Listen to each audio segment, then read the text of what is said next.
জয় Hind everyone, সুপ্রভাত।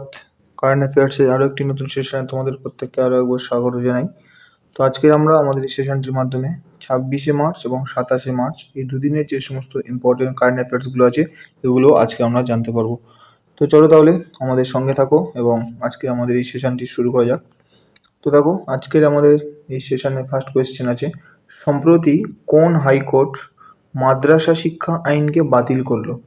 এলাহাবাদ, মুম্বাই, কর্ণাটক নাকি supreme court? তো সম্প্রতি এলাহাবাদ হাইকোর্ট এই যে মাদ্রাসা শিক্ষা আইনকে বাতিল করলো।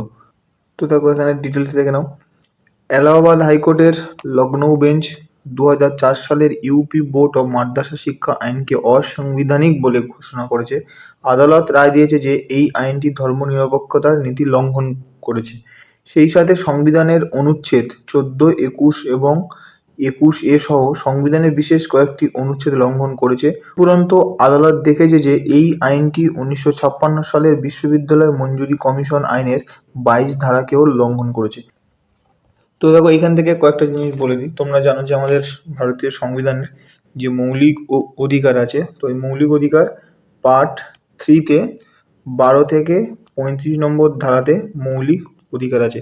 তো এই মৌলিক অধিকারগুলো একটা হচ্ছে সাম্যের অধিকার, স্বাধীনতার অধিকার, শোষণের বিরুদ্ধে অধিকার, ধর্মীয় স্বাধীনতার অধিকার, সংস্কৃতি ও শিক্ষা বিষয়ক অধিকার, আর একটা হচ্ছে সাংবিধানিক প্রতিবিধানের অধিকার। তো এই যে 4 নম্বর যেটা আছে ধর্মীয় স্বাধীনতার অধিকার, এটা আছে তোমাদের 25 থেকে 28 নম্বর ধারাতে, ঠিক আছে, 25 থেকে 28 নম্বর ধারাতে। তো এই 28 নম্বর ধারাতে একটা আছে যে সম্পূর্ণরূপে সরকারি শিক্ষা প্রতিষ্ঠানে কিন্তু কোনো বিশেষ ধর্ম প্রচার করা যাবে না বা ধর্মীয় শিক্ষা দেওয়া যাবে না। তো তা সত্ত্বেও এরকম এই যে মাদ্রাসাতে এই সমস্ত মানে এই যে মাদ্রাসা শিক্ষা ব্যবস্থাটা ছিল আর কি, তো এটা এখন এরকম মানে এলাহাবাদ হাইকোর্ট এটাকে বন্ধ করলো। তো চলো এবারে তারপর 2 নম্বর কোয়েশ্চেন দেখো, প্রথম ভারতীয় ব্যাটসম্যান হিসেবে 12,000 টি-20 আছে, মানে প্রথম ভারতীয় ব্যাটসম্যান হিসেবে, কিন্তু টাইপিং সমস্যা আছে, টি-20তে 12,000 রান করলো কে? তো বিরাট কোহলি, রোহিত শর্মা, শুভমন গিল নাকি সূর্যকুমার যাদব? তো প্রথম ভারতীয় ব্যাটসম্যান হিসেবে টি-20তে 12,000 রান সম্পূর্ণ করলো, সঠিক উত্তর হবে কিং কোহলি। তো তারপর দেখো নেক্সট দেখো 3 নম্বর কোয়েশ্চেন, কোন ভারতীয় ক্রীড়াবিদ ক্যালিফোর্নিয়ার 10,000 মিটার বা 10 কিলোমিটার দৌড়ে জাতীয় রেকর্ড ভেঙেছেন? তো পারুল চৌধুরী, দিব্যাকৃতি সিং, সুরেন্দ্র সিং নাকি গুলবীর সিং? তো 3 নম্বর কোয়েশ্চেনের জন্য সঠিক উত্তর হয়ে যাবে গুলবীর সিং। তো সম্প্রতি গুলবীর সিং ভারতীয় ক্রীড়াবিদ হিসেবে ক্যালিফোর্নিয়ার 10 কিলোমিটার দৌড়ে জাতীয় রেকর্ড ভেঙেছেন। তো দেখো একটু ডিটেলসে দেখে নিই আমরা। রবিবার মার্কিন যুক্তরাষ্ট্রের ক্যালিফোর্নিয়ার সান জুয়ান ক্যাপিস্ট্রানোতে অনুষ্ঠিত 2024 অ্যাথলেটিক্স মিটে ভারতীয় দৌড়বিদ গুলবীর সিং পুরুষদের 10,000 মিটার বা 10 কিলোমিটার দীর্ঘস্থায়ী জাতীয় রেকর্ড ভেঙেছেন। তো তার সময় লেগেছিল কত? 27 মিনিট 38 সেকেন্ড। তো দেখো এর আগে এখান থেকে একটা মেন জিনিস মানে একটা মেন পয়েন্ট দেখো, এর আগে কিন্তু এই যে সুরেন্দ্র সিং 2008 সালে সুরেন্দ্র সিং 28 মিনিট 2 সেকেন্ড একটা রেকর্ড করেছিল, ঠিক আছে, এই 10 কিলোমিটার অতিক্রম করেছিল 28 মিনিট 2 সেকেন্ডে। তো এই রেকর্ডটা কিন্তু 16 বছর ছিল, সেই 2008 সাল থেকে এই 2024 পর্যন্ত 16 বছর ছিল, এই রেকর্ড কেউ ভাঙতে পারেনি। তো এবছর 2024 সালে এই গুলবীর সিং এই রেকর্ড ভেঙে 27 মিনিট 38 সেকেন্ডে এটাকে অতিক্রম করেছে। তো দেখো তারপর 4 নম্বর কোয়েশ্চেন, সম্প্রতি কোন দেশের সেনাবাহিনী অ্যাডভান্স ড্রোন প্রতিরক্ষা ব্যবস্থা মোতায়েন করেছে? তো চীনের আর্মিরা, রাশিয়ার আর্মি না আমাদের ইন্ডিয়ান আর্মি নাকি জার্মানির আর্মি? তো 4 নম্বর কোয়েশ্চেনের জন্য সঠিক উত্তর হয়ে যাবে ইন্ডিয়ান আর্মি। তো ইন্ডিয়ান আর্মি সম্প্রতি দেশের সেনাবাহিনী অ্যাডভান্স ড্রোন প্রতিরক্ষা ব্যবস্থা মোতায়েন করেছে। তো এই যে টোটাল যে ব্যবস্থাটা অ্যাডভান্স ড্রোন প্রতিরক্ষা ব্যবস্থা, এই ব্যবস্থাটাকে বলা হয় IDDIS বা যার ফুল ফর্ম হচ্ছে integrated drone detection and interdiction system. তো চীনের সাথে উত্তর সীমান্তে ক্রমবর্ধমান উত্তেজনার প্রতিক্রিয়ায় ভারতীয় সেনাবাহিনী তার বিমান প্রতিরক্ষা সক্ষমতা উল্লেখযোগ্য উন্নতি শুরু করে। DRDO বা defence research and development organisation এবং ভারত ইলেকট্রনিক্সের সহযোগিতায় দেশীয়ভাবে বিকশিত অত্যাধুনিক integrated drone detection and interdiction system স্থাপন করা হয়েছে, তোমাদের এখান থেকে একটা হোমওয়ার্ক দেওয়া থাকলো, ঠিক আছে। এই যে DRDO, defence research and development organisation, in which year DRDO was established, ঠিক আছে। এটা তোমরা হোমওয়ার্ক থাকলো তোমাদের, এটা তোমরা কমেন্ট করে জানাবে যে কোন বছর ডিআরডিও স্থাপিত হয়েছে। তো নেক্সট দেখো 5 নম্বর কোশ্চেন, এশিয়ার বৃহত্তম টিউলিপ ফুলের বাগান চালু করা হলো কোথায়? বৃহত্তম, এশিয়ার বৃহত্তম, তো কার্গিল, সোনমার্গ, জম্মু নাকি শ্রীনগর? তো 5 নম্বর কোয়েশ্চেন জন্য সঠিক উত্তর হয়ে যাবে শ্রীনগর। নেক্সট দেখো 4 নম্বর কোয়েশ্চেন, আন্তর্জাতিক টেলিকমিউনিকেশন ইউনিয়ন কোন দেশকে তার ডিজিটাল উদ্ভাবন বোর্ডের সহ চেয়ারম্যান হিসেবে নির্বাচিত করেছে? তো আন্তর্জাতিক টেলিকমিউনিকেশন ইউনিয়ন বা আইটিইউ সম্প্রতি ইন্ডিয়াকে মানে তার ডিজিটাল উদ্ভাবন বোর্ডের সহ চেয়ারম্যান হিসেবে নিয়োগ করেছে। তো দেখো এই যে আইটিইউ বা ইন্টারন্যাশনাল টেলিকমিউনিকেশন ইউনিয়ন, এটা 1865 সালে এটা স্থাপিত হয়েছে বা এস্টাবলিশ হয়েছে, এবং এর সদর দপ্তর বা হেডকোয়ার্টার কোথায় না সুইজারল্যান্ডের জেনেভাতে এর হেডকোয়ার্টার। ক্লিয়ার? নেক্সট দেখো 7 নম্বর কোশ্চেন, প্রথম ব্যক্তি হিসেবে পৃথিবীর সবচেয়ে দূরবর্তী স্থান নিমো, তো পৃথিবীর সবচেয়ে দূরবর্তী স্থানের নাম কি পৃথিবী থেকে? তার নাম হচ্ছে নিমো। তো এই স্থানে পৌঁছলো তো সারাই কুমাইলো, ক্রিস ব্রাউন, কার্টার ডালস নাকি কেউ নন? তো 7 নম্বর কোয়েশ্চেনের জন্য সঠিক উত্তর হয়ে যাবে ক্রিস ব্রাউন। এবং এখান থেকে একটা খুব ইন্টারেস্টিং একটা জিনিস দেখো, এই যে ক্রিস ব্রাউন যে পৃথিবীর সব থেকে দূরবর্তী স্থান নিমোতে পৌঁছেছে, এর বয়স কত জানো? 61 বছর। তাহলে ভাবো একজন 61 বছর মানুষ, 61 বছর বয়সে একজন মানুষ, সে এই একটা পৃথিবীর এরকম একটা রেকর্ড সে করলো সারা বিশ্বে। তো আচ্ছা এখানে দেওয়া আছে দেখো, 61 বছর বয়সী ব্রিটিশ অভিযাত্রী ক্রিস ব্রাউন পৃথিবীর সবচেয়ে প্রাচীন এই সবচেয়ে দূরবর্তী অবস্থান পয়েন্ট নিমোতে পৌঁছানো প্রথম ব্যক্তি হয়ে ইতিহাস তৈরি করেছেন। পয়েন্ট নিমো এর অবস্থান কোথায় দেখো? দক্ষিণ প্রশান্ত মহাসাগরে এটা অবস্থিত, গ্রহের যে কোনো ল্যান্ডমার্ক থেকে সবচেয়ে দূরবর্তী বিন্দু এটা। অর্থাৎ ল্যান্ডমার্ক থেকে দূরবর্তী মানে কি বলছে না, পৃথিবীর তুমি যে কোনো বিন্দু থেকে ধরো না কেন, এই যে নিমো এটা কিন্তু সব থেকে দূরবর্তী একটা স্থান। এটি আমাদের গ্রহের সবচেয়ে রহস্যময় এবং দূরবর্তী একটি স্থান। 1992 সালে জরিপ প্রকৌশলী হার্ব জে লুকাটেলা সফটওয়্যার ব্যবহার করে এটি আবিষ্কার করেছিলেন, এই স্থানটি আবিষ্কার করেছিলেন 1992 সালে তিনি এই স্থানটি আবিষ্কার করেছিলেন। এবং 2024 সালে ক্রিস ব্রাউন পৃথিবীর একমাত্র ব্যক্তি হিসেবে এই স্থানে তিনি পৌঁছেছেন। তো নেক্সট দেখো 8 নম্বর কোয়েশ্চেন, গণিতে অসামান্য অবদানের জন্য 2024 সালে কে অ্যাবেল পুরস্কার জিতলেন? তো লুইস ক্যাফারেলি, মাইকেল ট্রালাগ্রান্ট, অধ্যাপক ডেনিস পন্ডার সুলিভান নাকি ইস্টভান কোভাক্স? তো গণিতে অসামান্য অবদানের জন্য 2024 সালে গণিতের যে অ্যাবেল পুরস্কার এটা দেওয়া হয়েছে কাকে? আচ্ছা এখানে অ্যানিমেশন একটু মিস্টেক আছে, এখানে হবে মাইকেল ট্রালাগ্রান্ট।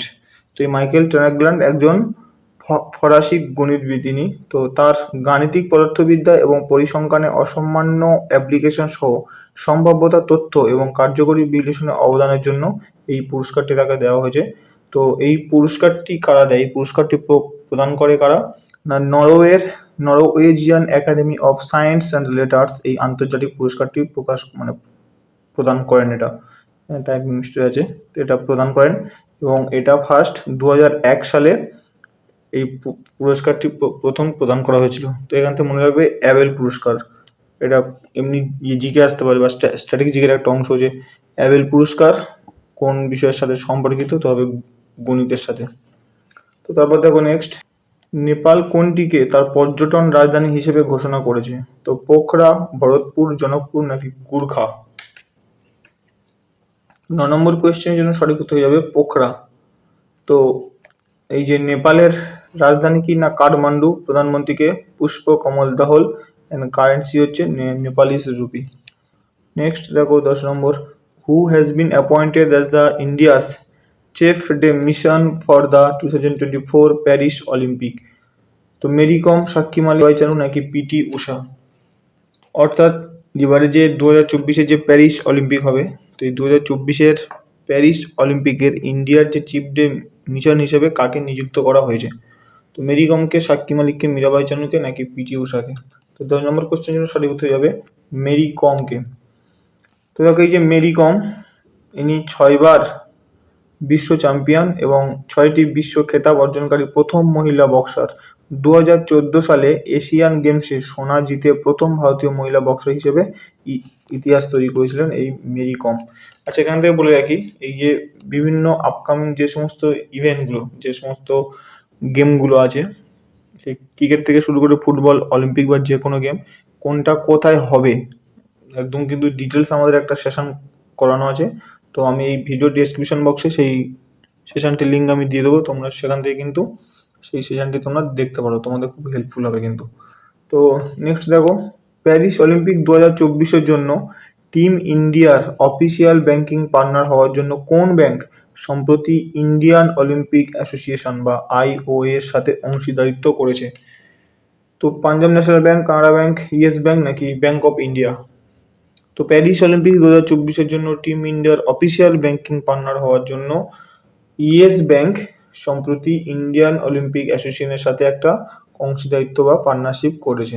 ঠিক আছে, তারপর চলো নেক্সট। আচ্ছা, এই যে ইয়েস ব্যাংক, এটা 2004 সালে এটা প্রতিষ্ঠিত হয়েছে এবং এর সদর দপ্তর হচ্ছে হেডকোয়ার্টার মুম্বাই এবং বর্তমানে চিফ এক্সিকিউটিভ অফিসার বা সিইও আছেন প্রশান্ত কুমার। নেক্সট দেখো, আচ্ছা এই পর্যন্ত ছিল আমাদের আজকের 26শে মার্চ এবং 27শে মার্চ এই দুদিনের যে সমস্ত ইম্পর্টেন্ট কারেন্ট অ্যাফেয়ার্স সেগুলো। তো এবার আমরা আমাদের যে নেক্সট পার্ট, যেটা যে রিভিশন পর্ব, সেই রিভিশন পর্ব আমরা স্টার্ট করব। তো রিভিশন পর্ব শুরু করার আগে কয়েকটি কথা, যদি এই সেশনটি ভালো লেগে থাকে, তোমার মনে হয় যে এই সেশনটি তোমাকে তোমার আপকামিং বিভিন্ন এক্সামের জন্য 10% হলেও হেল্প করতে পারে, তাহলে অবশ্যই আমাদের এই বিশ্বাস একাডেমি ইউটিউব চ্যানেলটিকে সাবস্ক্রাইব করবে এবং পাশে থাকা বেল আইকনটি ক্লিক করে আমাদের পাশে থাকবে। এবং এই সমস্ত সেশনের PDF যদি তোমরা পেতে চাও, তাহলে আমাদের যে বিশ্বাস একাডেমির টেলিগ্রাম চ্যানেল আছে, এই টেলিগ্রাম চ্যানেলে তোমরা জয়েন করে যাবে, সেখান থেকে তোমরা সমস্ত ক্লাসের PDF তোমরা ডাউনলোড করতে পারবে। এবং আমি এই যে সেশনটি চলছে, এই সেশনের ডিসক্রিপশন বক্সে আমি টেলিগ্রাম চ্যানেল লিঙ্ক দিয়ে দেবো, তোমরা এখান থেকে কিন্তু আমাদের টেলিগ্রাম চ্যানেলে জয়েন করে যাবে। তো দেখো, আমাদের রিভিশন পর্বে আজকে ফার্স্ট কোশ্চেন আছে, আসন্ন সাধারণ নির্বাচনের জন্য যে ভোট আর কি, তো এই ভোটের জন্য ভোটদানের প্রক্রিয়া সম্পর্কে প্রমাণিক তথ্য প্রদান করতে ইলেকশন কমিশন অফ ইন্ডিয়া বা ভারতের নির্বাচন কমিশনের সাথে পার্টনারশিপ করেছে নিম্নের কোনটি? তো গুগল ক্রোম ব্রাউজার নাকি এই উপযুক্ত কোনোটি নয়?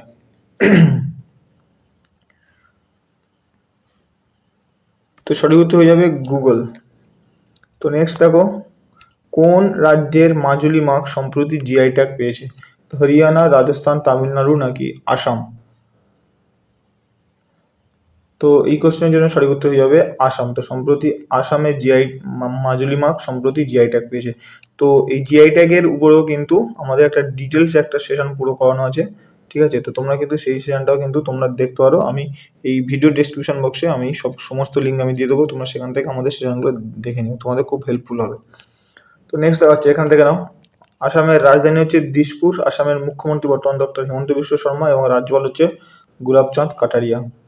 নেক্সট দেখো, উত্তর ভারতের প্রথম সরকারি হোমিওপ্যাথিক কলেজ উদ্বোধন করা হবে কোথায়? জম্মু কাশ্মীরে, উত্তরপ্রদেশে, মধ্যপ্রদেশে নাকি লাদাখে? উত্তর ভারতের প্রথম সরকারি হোমিওপ্যাথিক কলেজ উদ্বোধন করা হবে, সঠিক উত্তর হবে জম্মু ও কাশ্মীরে।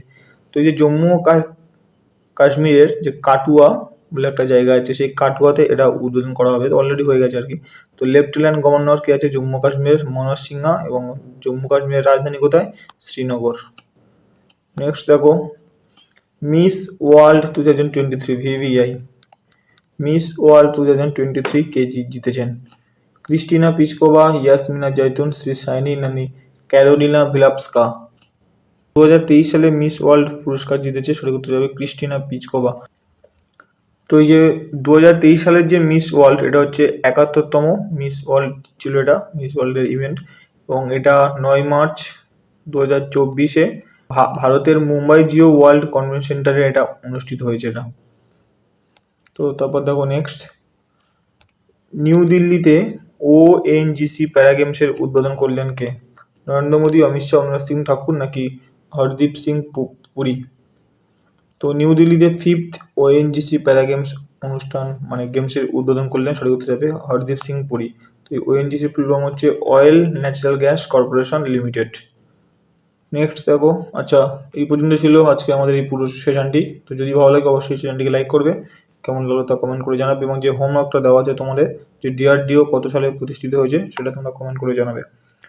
তো চলো তাহলে দেখা হচ্ছে নেক্সট ভিডিওতে, and best of luck for your upcoming examination. জয় হিন্দ।